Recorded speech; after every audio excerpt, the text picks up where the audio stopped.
I'm Elle, and I feel like I was doing something. I'm Elle, and I feel like I was doing something. No, you're fine. I am the Susman, Rick Susman, and you are watching the Read Pile.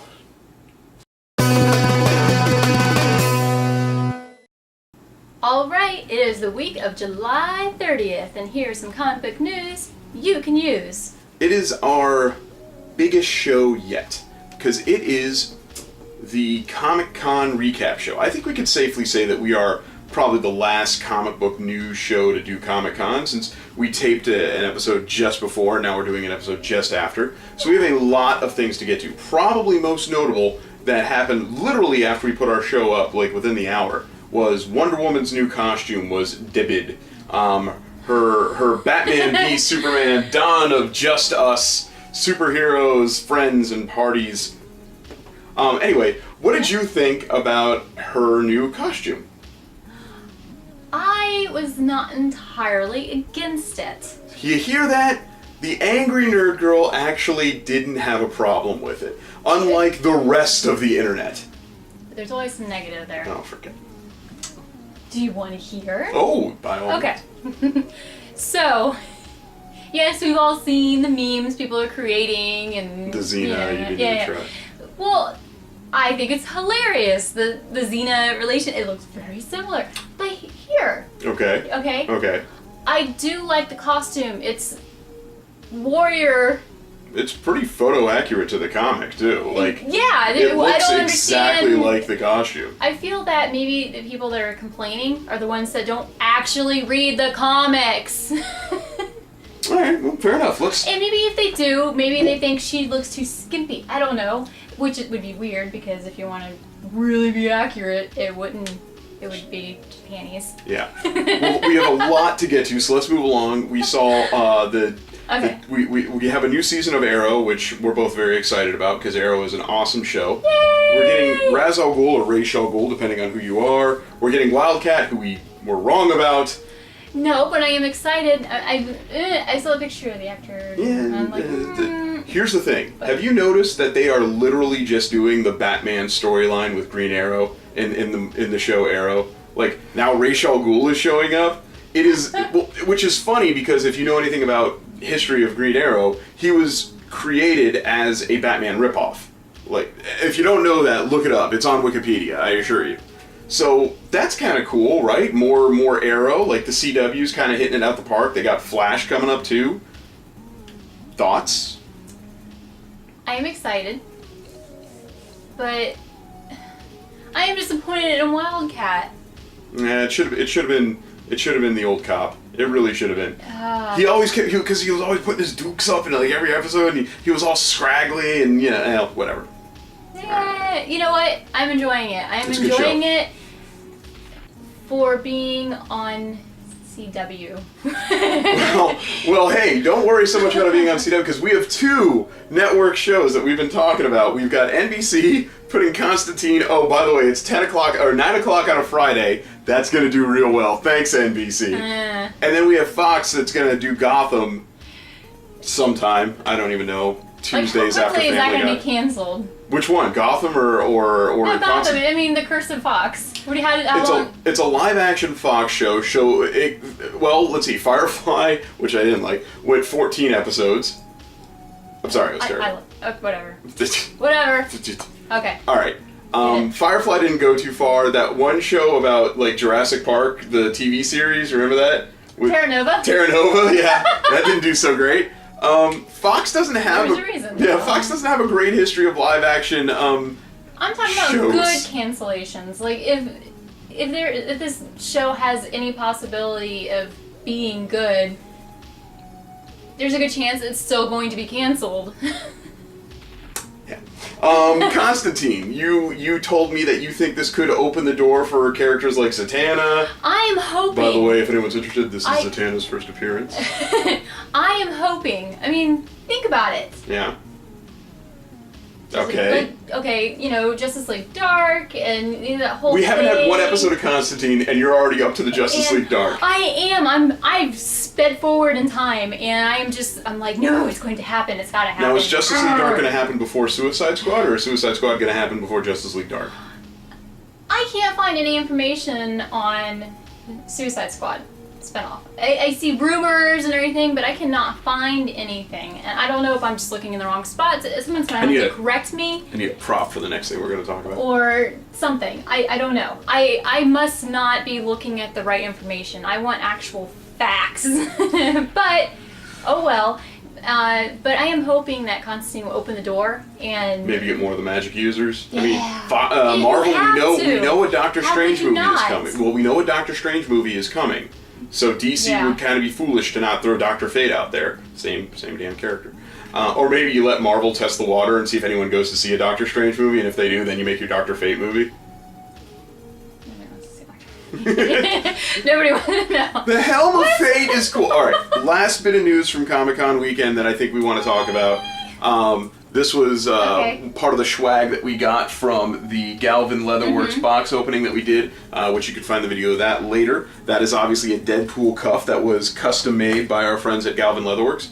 So it was leaked and then confirmed and re-released the minute 30 seconds of actual Deadpool movie, the Deadpool teaser starring your boyfriend and mine, Ryan Phillip K. Reynolds. He is not your boyfriend, he is mine. You to the death. You know what? If Peter could almost get there, I think I could get there. No. Alright, anyway. I will do things. Horrible, unspeakable things. The Deadpool teaser. Your thoughts? It was amazing. And I'm going to put it out there because not many nerd girls want to admit when they don't, know everything. I will admit, I do not read Deadpool. But I love Ryan Reynolds. I enjoy Marvel's movies. I don't read a lot of Marvel comics, but I enjoy... Well, this is probably going to be more like the X-Men movies, because they own... Yeah, I'm just saying, I'm not attached to the character in that way. You don't necessarily care that it's a Deadpool movie, you just want Ryan Reynolds. I'm okay with it. I enjoy the character. But you tell me, you read it. Yeah. Deadpool. Well, not recently, but I've read it. But I know what you're saying. That minute and a half is to Deadpool as the 10-minute mini-movie, Dirty Laundry, or Laundry Money I think it's called, the Punisher movie with Thomas Jane, but it's only 10 minutes long. That 10-minute Punisher movie, if you could find it, it's Thomas Jane, Ron Perlman's even in it as a guest star. Those two things, that minute and a half, that was Deadpool IRL. That's crazy. That was amazing. So, okay. That's the big news for us for this week's Read Pile / Comic-Con special edition. Alright, anything else that we missed? I'm going over the list here. I'm not really... Oh, of course! How could I be so dumb? The clip. The clip heard round the world. The Batman v Superman clip. I still don't care! Alright, let's do some reviews. I don't... I'm gonna find you.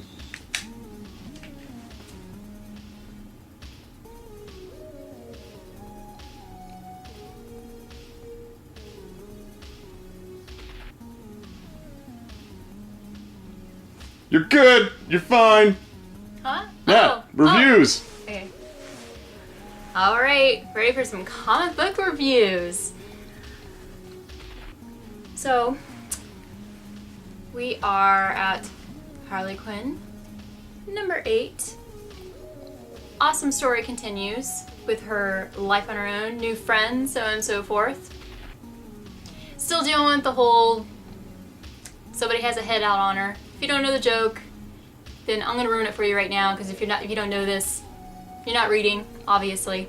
She put a head out on herself, and we're still seeing the aftermath of that. Hilarious outcomes, of course. And she continues to build her relationship with these new people that she's living with in the complex, and it's awesome. She has really arrived back at the old Harley Quinn, and I love it. It's not I don't think it's really a big issue. There's not really a lot covered, but it continues with her life, and I loved every bit of it. So if you're not on board with it, you gotta check it out. At least, just check out a few issues. Even issue number 8, like I said, it's not involved with a huge storyline. If you just want to see the writing and see her character again, check it out. It's a good, easy, quick read for this issue, and it's really a good way for you to jump on board. Then we have Outcast, issue 2. Alright, Kirkman. I was expecting more! More! I am a little disappointed. At the same time, I don't want to give up. Because I'm expecting more. The whole issue was a complete letdown. I read it thinking, okay, it's gonna open the door, we're gonna open the door, next page, it's gonna blow my mind, something's gonna happen. It didn't. Not until the very last page. If you have issue 2, just flip the very last page, look at it, you're ready to bounce into the next issue, maybe. I don't know. I feel like the whole second issue was a waste, and I'm sure many people are gonna be like, oh no, little things, you're picking up on the storyline, you're understanding the character more. I don't think so. I think I gotta get the gist of it, with the first issue. Like I said, I'm expecting something. I'm going to read issue 3, I promise you that, but kind of, painfully. Alright, anyway. So, Emily and the Strangers. This is issue 2 of 3. Like I had mentioned before, it's just a short little series of Emily the Strange. The whole thing with her and her friends, so on and so forth. And they are trying to figure out what is going on with these stray cats. There is something going on. So you do find out more about that. Not entirely, but at least you're getting hints at it and who's involved with that whole issue. But the storyline was so weak. I have completely lost interest. I think I got a little overwhelmed because, cats were involved. I'm a weirdo, I admit it. But it's just really, really weak of a storyline. I love some of the characters though. I think I would be very much interested in reading Emily some more, but not the storyline. The storyline was painful this issue, and I know it's only 2, there's only 3, and I only need to read 1 more, but I really don't think I'm even going to bother with issue 3. I'm sorry. I'm going to probably read on the internet what happened instead. But to happier times. So last week we mentioned that we were kind of shorted on some of our books in our pile. Not a big deal. Like Rick had mentioned on the last episode, our comic shop hooked us up with some other issues of other comics that were pretty fun to read. Some good, happy surprises. But from last week, I had added to this week's read pile Wonder Woman, issue 33. Wonder Woman. What a time to read Wonder Woman. It is wonderful. I don't know if you had caught my tweet about, it's almost as harsh as watching Doctor Who. It's so brutal. Oh my god. It is so brutal. If you don't know what's going on, it's just to summarize everything Wonder Woman holds dear is being threatened right now, to the point where she is completely helpless. She's having to depend on everyone in her life to help, and she can't do anything. That's how intense this is. And when this storyline ends, and yes, the story has been going on since issue 1. It has been building and building and building, and every issue just gets even better and more intense. I don't know what's going to happen in the next issue. I think it's going to blow my mind at that point. I'm just going to have like an aneurysm. I don't know. But I think it's worth it. I think it's absolutely worth it. But, of course, it is the pick of the week. But I think we need to move on and see what Rick has on his read pile. Rick? Told you, no. Stay there. Alright. Time for some reviews. Ah, the lighting is so... you know what? It's fine. There's nothing going on. Everything's fine. It's fine. Dude, no, seriously. No, it's fine. No, it's fine. No. It's fine. It's No. fine. You're fine. There's something going on. No, I'm no. freaking out, man. No. Oh, go over there. Just go over there. Just go over there. Go over But there. it was daylight when we started. No, it's I'm fine. pretty It's sure. fine. It's just a little lighting change. It's fine. It's fine. Go over there. There's more comics for you to read. Look, it's Winter World. Yeah. Go read Winter World. Write a review for it or something. Hi, welcome back. Alright, so, as Elle mentioned in her quote-unquote reviews, we are a little behind because our shop got shorted something fierce. Oh well. So, a couple of quick hitters. I'm going to do a little twofer real quick. We're going to do Saga 21 and Trees number 3. Both of which were Book of the Week worthy last week. I'm actually kind of glad they showed up late, because I have no idea which one I liked more. Saga 21 continues with a fabulous storyline, so we'll have that one up first, I assume. If you're not reading Saga, I don't know what else to tell you. Go read Saga. It is probably the best book on the shelf. Trees just continues... Trees continues to be a really interesting storyline where I think Warren Ellis has actually written himself into the story, which normally I hate, but that's only when Grant Morrison does it. So, of course, as a hipster, even though when I speak out horribly against something that I hate, when somebody I like does it, I don't seem to mind. So, yeah, there you go. Beautiful. Let's move on. East of West 14 is out. Hickman continues to write this incredible epic. Some people have even said it's more of a saga than saga. It's 14 issues in, and if you're not reading it, I'm not going to bother reviewing it, because quite frankly, I'm getting tired of it. It's amazing. That brings us to two brand new books on the read pile. One is 100% new, and the other is just another one-shot, but it's a really good one-shot. I'm actually kind of torn here. I love CHEW. I love all things CHEW related. But this week, I'm gonna have to go with the book that wasn't just a one-shot throwaway silliness as my book of the week. This, however, Warrior Chicken Poyo. Holy God, it was hilarious. There are references everywhere. If you look at it, well, the cover should be on the screen here. If you look at the cover here, that is a reference to Frank Frazzetti's artwork style. What was it? I think it was Warlord or something like that from the 80s. Oh my God, every panel of every page, there's a joke, and it is hilarious. Rob and John, friends of the show, I'm going to say that, even though they probably aren't, but they do constantly retweet us, and that's nice of them. They are awesome, and I really like them. So definitely pick up Warrior Chicken Poyo, or if you're not reading CHEW yet, start it. It's great. It is not the pick of the week, though. That goes to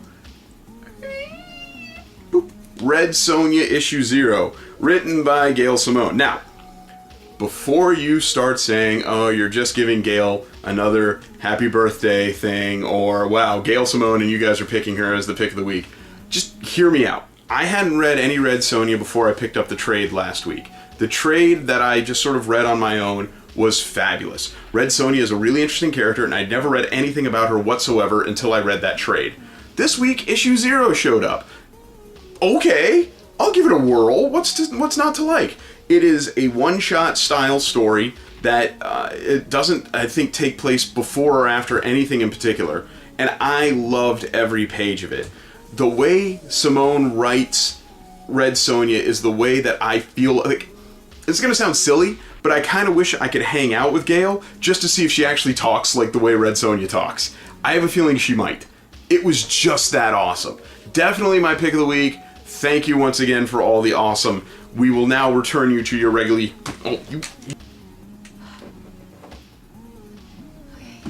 Yeah, no, it's fine. It's fine. Everything's fine. We're all fine here. We need to do some thank yous. Yeah. Yeah, thank yous. So, of course, first and foremost, we want to thank Galvin Leatherworks for our sweet, awesome nerd swag that we got from them this week. Stay tuned, or actually don't stay tuned. You know what, Jesse? Go ahead and put a whole separate episode for our unboxing for the Galvin Leatherworks stuff. Alright. Yeah. We'll post that post haste. post haste. Boots and cats. Boots and cats. Boots and cats. Boots and cats. Oh, we also need to thank HeroCrate. Yeah.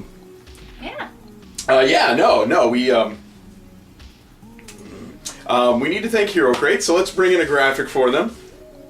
Yeah. How would you like to bring in? I don't know. Maybe you want to like draw in, maybe like sketch it or something, like a bunch of ticks, and then all of a sudden it just becomes HeroCrate or something.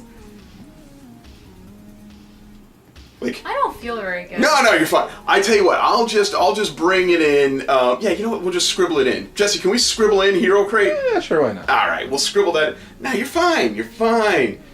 We're all fine here. Is this normal? No, yeah, you know what? I also need to thank my local hair shop for doing my awesome hair, and yeah, it's good stuff.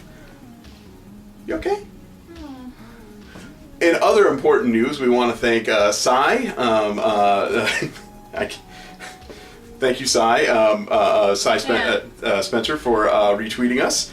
We had a lot of retweets this week on social media. The read pile. No, you're fine. You're fine. You're fine. You're fine. You're fine. You're fine. Okay. We gotta go. Stay here. I told you I'd have your money by Friday.